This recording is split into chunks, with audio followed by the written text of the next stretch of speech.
And here we go on Mini-URT 2 looking at our Antarctic data set. Now this is the spreadsheet as we left it in Mini-URT 1. We've created the equation that relates delta deuterium to temperature in this column here. So we have actually calculated the temperature data or the proxy temperature data using the equation that's in your tutorial information sheet. Now, something I didn't do in the last Mini-URT was to save, and of course you should do that regularly. But don't forget that once you've saved, you can't use undo, which is the Command Z option. So you can only undo if you haven't saved, right? But it is a good idea to save regularly just in case something happens and then you don't lose all your work. Now what we're going to do is we're going to create a graph of the depth, the age, the ice age versus the temperature. Now we're using ice age because this temperature is calculated from the ice, not from the gas. And so consequently we're going to use the ice age. Now if these two columns were next to each other, say for instance we wanted the depth versus the ice age, we would just highlight those and we would go to, we want an XY chart, they call it a scatter plot, and we just want marked means it has symbols where your data points are, and we just want that, very straightforward, and that's the equation. Okay, that is correct because there is a monotonic, there is a perfect correlation between depth and age of the ice core. And something you can see as well is that the depth is on the x-axis, or if you want to call it horizontal, feel free, and the ice age is on the y-axis. And in the way Excel does this is it takes the first column in your selection as the X and the second as the Y. And don't forget the Y-axis is the dependent variable, i.e. this depends on that. That's how we rearrange, that's how we arrange charts. We put the independent variable on the bottom and the dependent on the top, okay, on the Y. So if you're ever in any doubt, don't worry about this, but this is the scientific tradition that we put the dependent variable on the y-axis. Now, interesting though this is, it's of no use to us because we don't want the temperature, the ice age versus the depth. So I am going to just delete this. Okay, so I'll take this here, click on that, and I'm just going to press delete. Now, what we do want is the temperature with the ice age. And so how you do that is I always make a test chart first because especially in something like this where you've got 3,600 rows, it takes a long time. So I'm going to go down to 30 and then you press on Command and you start your y-axis. And see that the column B is still highlighted down to 30. Make sure they're the same. Let go of Command. Move your cursor, your mouse. These two are still highlighted to the top. And you have to go for Other here because I've got a reduced size screen. Marked Scatter and da-da, da-da, da-da, da-da. There you go. Now it doesn't look quite as nice and pretty. And it's got a few problems as our first one, okay? But these are our data, and you can check that because you can just hover your mouse or your cursor over that series, and it says, look, it's 0.149 and it's minus 55. Forget all these decimal places. Just go for 55.98. So 149 and 54. There's 149, and sure enough, sorry, what was that? 55.98. I had a panic there. 149 and 55.98, quite correct. It is right. And you can see it's correct because the first few data up to 129 are all the same temperature. Look, just above minus 55. And sure enough, they are all the same. Now, the big issue here is that our axis is at the top of the graph, which is not acceptable. unless you specifically want it to be there and you have a very good reason. We have to move this down to the bottom. Also, something I would do is get rid of the series, the data series. We are only plotting one set of data against another, so this is unnecessary. You would only use data series if you were plotting two lots of data against one x-axis, for instance. So I'm just going to press delete now, which increases the size of the diagram, of the graph, and I'm just going to increase that a bit as well. Now, we need to get this, notice how it helpfully says horizontal value axis rather than x-axis, at the bottom of the y-axis. And what we have to do is click on the y-axis and just have a look at it. Now you can go to format. Now it's not actually, there you go, sorry, you want to go to chart layout. I don't do it like this, I use shortcuts, but I'm trying to show you the way that you may find easiest to start off with. And what we're wanting to do here is look at the axis. So you go to axes, so it's chart layout, axes, axes, and we want the vertical axis, okay? And you want options. So slow. And I need to bring this down so we can see it. Now at the moment, let's look at what it's doing. The minimum is minus 57.5 and the maximum is 53.5. Now that doesn't make sense until you remember these are negative numbers. And so that min-max might, the minimum, the number here is the biggest negative number. Don't panic. And it tells you what unit, the major unit is how far apart these grid lines are. And you can see they're every 0.5, sure enough. If you had minor units ticked, you would see little tick marks every 0.1. We haven't got those. Aha! Horizontal axis crosses at minus 53.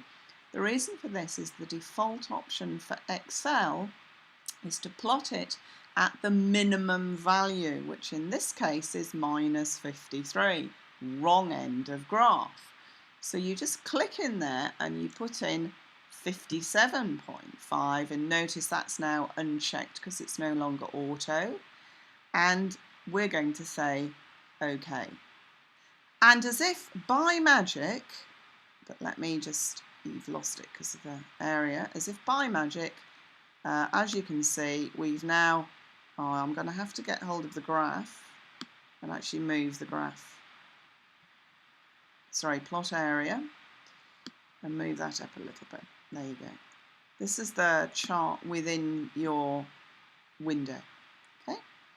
Now, that means that it's looking better already because we've got our x-axis scale at the bottom, which is where it should be, and we've got our y-axis scale where it should be. Now we want to add axis titles.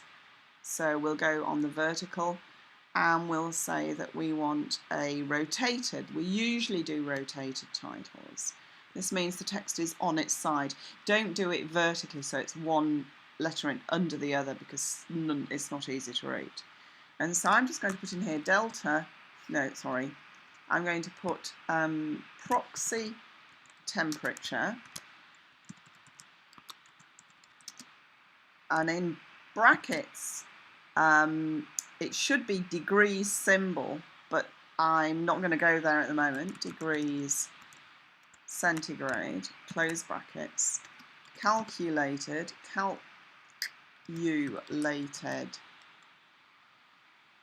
sorry, from delta, oh, that should be capital D here, so Delta Deuterium, or you could actually just leave it as Delta D, because that's what it's known as. And that's the end of your, what we'll do is we'll make the graph smaller so you can see them. There you go. And that's the end of your y-axis, and it's a very informative. So it's proxy, ooh, I misspelled that, so I'm going to go back in and go delete that to proxy epoxy temperature. Okay, it's better. Degrees centigrade, degrees C, calculated from delta D. Stunning. Now, I would normally have this a bit bigger, obviously. Now, I want to go click on the graph again, so we can now do the chart layout, and we can look at the other axis title, which is the x-axis, and we're going to say below axis, which is where it should be.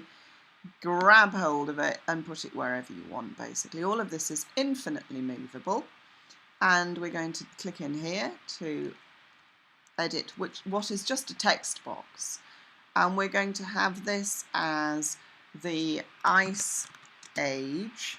Now, don't write, well, okay, let's put years in brackets, years, all right? But really, you know, it should be A, because it's annum. So let's stick with being proper. So this is ice age in annum. Now, if you want to change any of this, like the font size or anything like that, just the easiest thing to do is to just go to home, and so long as you've got that box highlighted, you can increase the font size to 14 and do the same with this, so long as you've got the box highlighted and not just a word, and that means it's just a lot easier to see. Okay. Now, I personally don't like grid lines, so I'm just going to click on those, so just the grid lines are highlighted, and press delete, and as if by magic the grid lines go. Now, don't forget that you can always reinstate, because I've not saved yet, so I can always press Command Z and reinstate them if that's your fancy. Now, at the moment, my data in here, if I click on the cells, not only, now they're all highlighted, the equation that this graph is displaying, so to speak, is here. The data series is here. So we're going to the pertinent bit, which is the B6 to B30, and the E6 to E30 is data series 1. That's what this one is. And sure enough, look, it's highlighted for you. B6 to B30 and E6 to E30. Now, you've got lots of options. You can just grab hold of these little handles, and you can say, okay, I want it to go to 37.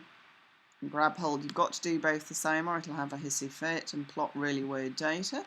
And sure enough, your equation has changed, 37, 37, and you've got more data. Now, I want it to go to, it was 3,600 and something, and rather than drag it all the way down, I'm going to cheat by just writing 3,600 in here and 3,600 in here, because in this case it's actually going to be oh no, it's not. Let me escape, okay, because I was stupid. 3,000, just remember how useful escape is, and 3,600, and I'm going to press return, enter, and as if by magic it's now gone to 3,600 and 3,600, but something horrendous has happened. The scale has gone to 450,000 years, and the data are all scrammed up on this axis. Now let's just check B6 to 3,600 and E6 to 3,600, and we'll grab hold of this and we'll go all the way down and look what the problem is. The problem is me, because I haven't copied and pasted what we did in the first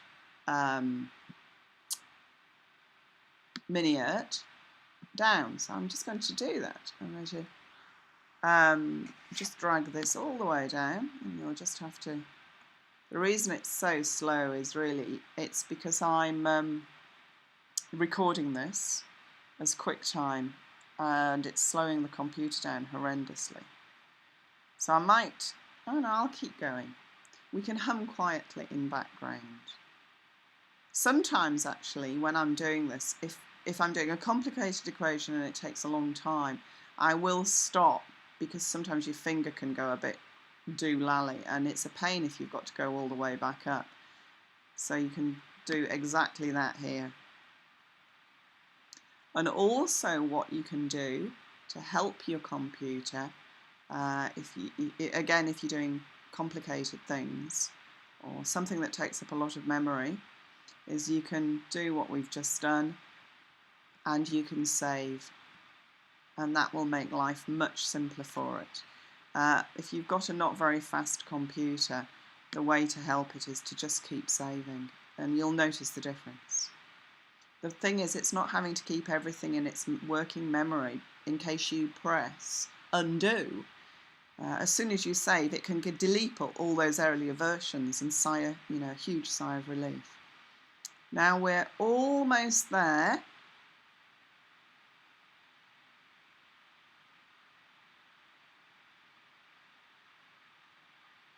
Ooh. Okay, I'm going to take it there. And while, typical. So let's do that the old way, hey? And while we're there, I can see it's 3,316. Going to canter back up to the top. And I'm going to click on this and say 3,616. And that's all our data. And isn't that an impressive graph? Not, hey? The reason it's done this is because it likes going to 0. I mean, Excel just likes to do that. So we're going to change the scale. So you're going to click on the graph and you're going to click on chart layout, axes and vertical axis, and then we're going to go to options. And this time we're going to look, it's gone to -70 and 0 as maximum. We want the maximum as -50. And now you see the scale has changed. We can say, okay, make it better, -52. And what? -52, and it doesn't go below -64. So -64. Now let's have a look. That looks good, hey? So we'll say, okay, that's great. But oh no, it's because we took the x-axis crosses out off auto. That means it's at our original number. So all you do, don't panic, is you go back in to axis options, and you're now going to say you want that x-axis to cross at -64. And say OK.